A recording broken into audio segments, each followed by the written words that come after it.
This is the Global Economic Commodities Scrap Metal and Recycling Report by our Bentley Roll-Off Trailer and Gondola Trailer, November 9th, 2020.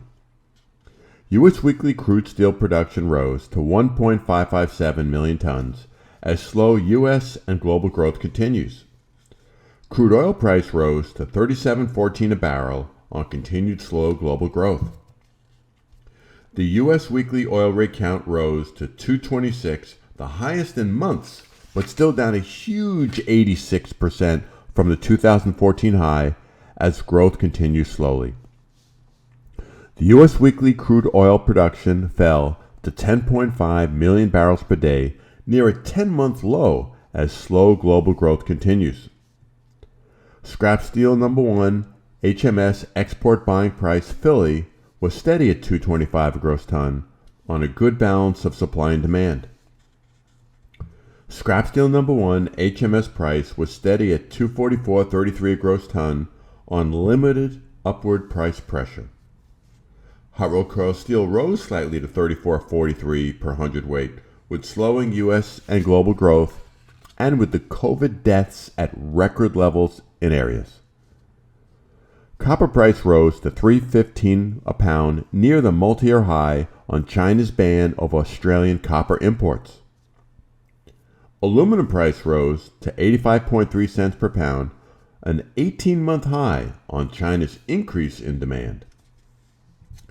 October's cardboard scrap OCC Southeast price was steady at $70 a ton on a slow growth in global demand. October's Eurozone PMI index, and note the Eurozone is about the economic size of the U.S.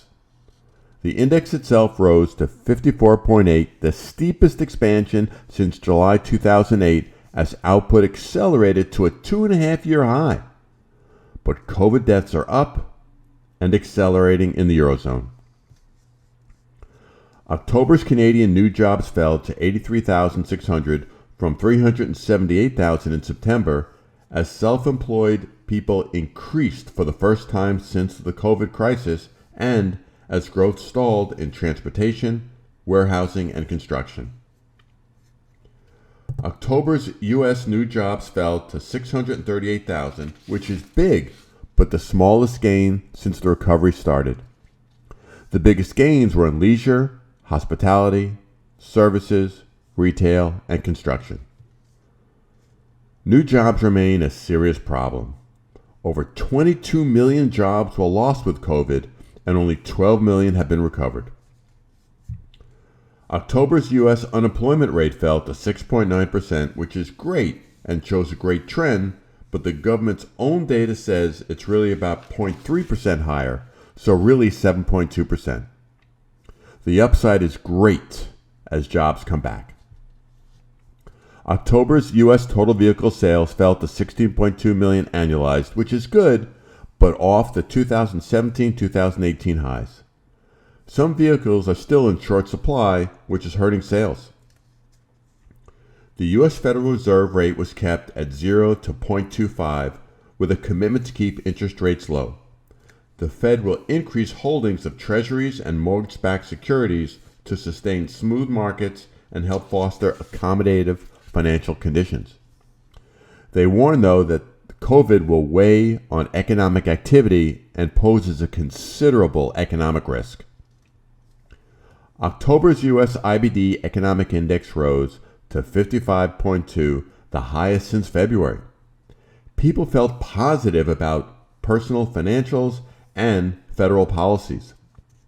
Their feeling on policies had its biggest jump since 9/11, and the 6-month outlook soared. Wall Street's Dow Jones Industrial Average rose 1,822 points to 28,323, the best week since April due to expectations that the presidential race was over and on an okay new jobs report. This was dampened, though, by COVID deaths and hospitalizations are at record levels in some states. As always, feel free to call or email me with any questions, and we hope all have a safe and profitable week.